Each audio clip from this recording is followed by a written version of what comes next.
Hi friends, welcome to our channel Devi's food corner. మనం general గా కరివేపాకు కారపొడి, ధనియాల కారపొడి, ఇంకా పల్లీల కారపొడి లాంటి కారపొడులు చేసుకుంటా ఉంటాం కదా. కానీ ఈసారి కొంచెం డిఫరెంట్ గా, చాలా టేస్టీగా ఒక కూరగాయతో కారపొడిని తయారు చేసుకోబోతున్నాం. అది ఏంటంటే కాకరకాయ కారపొడి. ఇది చాలా డిఫరెంట్ గా అనిపిస్తుంది కదా పేరు, అలాగే టేస్ట్ కూడా చాలా డిఫరెంట్ గా ఉంటుందండి. చాలా టేస్టీగా ఉంటుంది. ఇంకా లేట్ చేయకుండా మనం ప్రాసెస్ ని స్టార్ట్ చేసేద్దాం.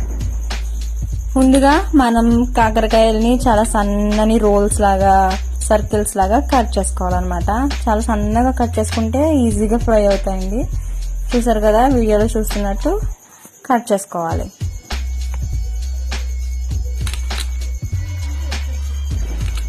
ఆ తర్వాత ఇందులో కొంచెం సాల్ట్ వేసుకుని బాగా మెత్తగా పిసకాలన్నమాట. అలా చేస్తే కనుక అందులో ఉన్న వాటర్ అంతా బయటకు వచ్చేస్తుంది అనమాట. వచ్చేయడంతో ఈజీగా ఫ్రై అవుతాయి అన్నమాట.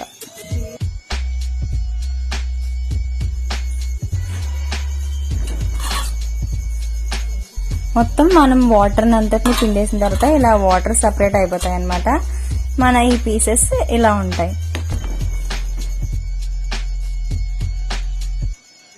ఇప్పుడు మనం పొయ్యి మీద ఒక పాన్ పెట్టుకుని, పాన్ లో కాకరకాయ ముక్కలు బాగా డీప్ ఫ్రై అయ్యేంత వరకు సరిపడా ఆయిల్ ని పోసుకోవాలి.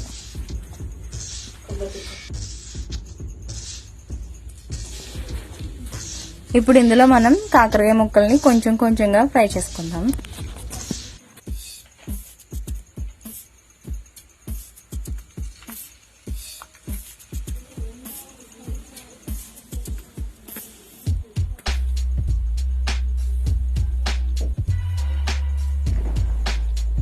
ఇప్పుడు ఇవి బాగా ఫ్రై అయిపోయినాయి కదా, క్రిస్పీగా ఫ్రై అయిపోయినాయండి. ఇప్పుడు మనం ప్లేట్లోకి తీసుకుందాం.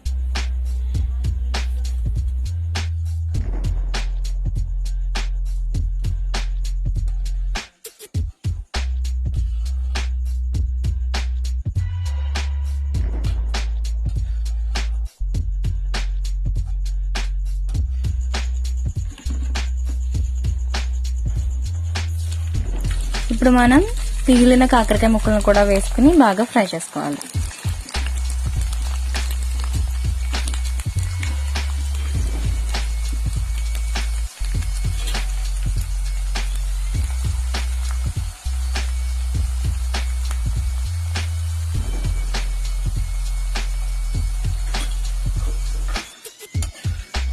ఇవి కూడా బాగా ఫ్రై అయిపోయినాయి కదండి, క్రిస్పీగా చూడండి, గలగల్లాడుతున్నట్టున్నాయి కదా. వీటిని కూడా మనం ప్లేట్లోకి తీసేసుకుందాం.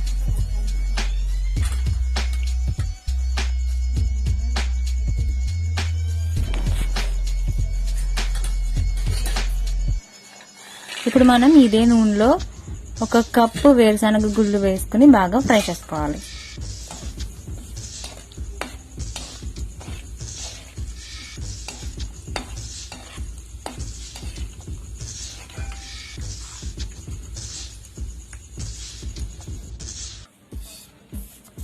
వేరుశనగ గుళ్ళు బాగా ఫ్రై అయిపోయినాయి కదండి, వీటిని ఒక ప్లేట్లోకి తీసుకుందాం.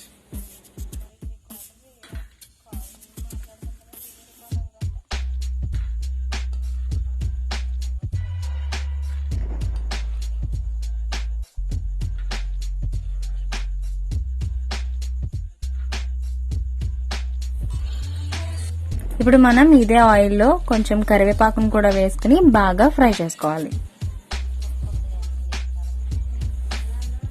ఫ్రై అయిన కరివేపాకుని వేరే బౌల్లోకి తీసుకోవాలి.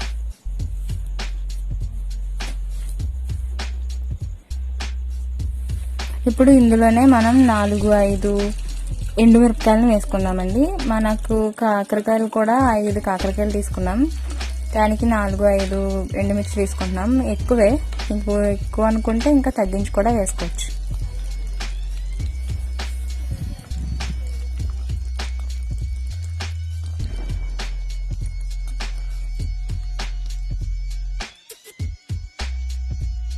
ఎండుమిరపకాయలు బాగా ఫ్రై అయిపోయినాయి కదండి. ఇప్పుడు వీటిని కూడా తీసుకుని ఒక ప్లేట్లో పెట్టుకోవాలి.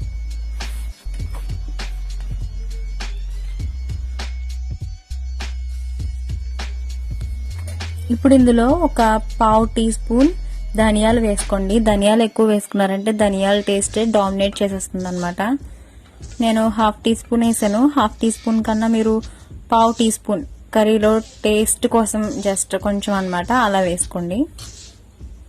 వీటిని కూడా మనం ఆయిల్లో బాగా ఫ్రై చేసుకోవాలి.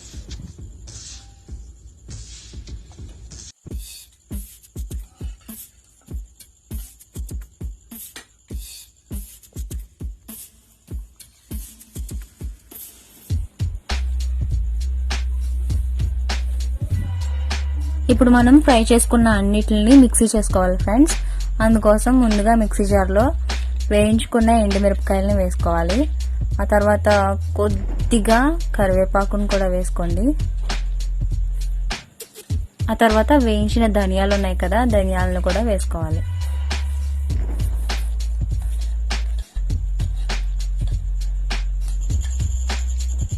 ఆ తర్వాత ఇందులోనే మనం బాగా క్రిస్పీగా వేయించుకున్న కాకరకాయ ముక్కలను కూడా వేసుకోవాలి.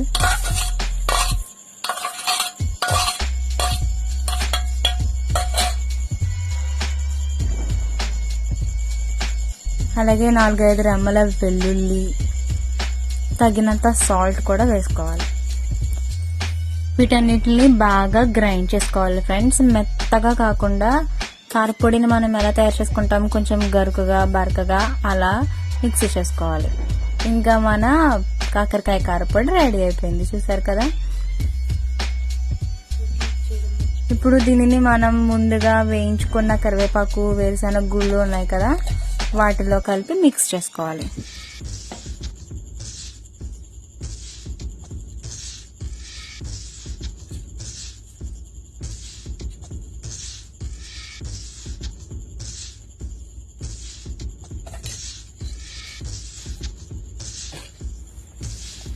చూసారు కదా ఫ్రెండ్స్, మన కాకరకాయ కారపొడి రెడీ అయిపోయింది.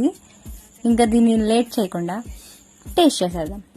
వేడి వేడి అన్నంలో కాకరకాయ కారపొడిని వడ్డించుకొని నెయ్యి వడ్డించుకుని తిన్నారనుకోండి, చాలా బాగుంటుంది అనమాట. అమృతంలాగా ఉంటుంది. టేస్టీగా ఉంటుంది, డిఫరెంట్గా ఉంటుంది. మీరు కూడా ట్రై చేసి చూడండి. Thanks for watching. బాయ్.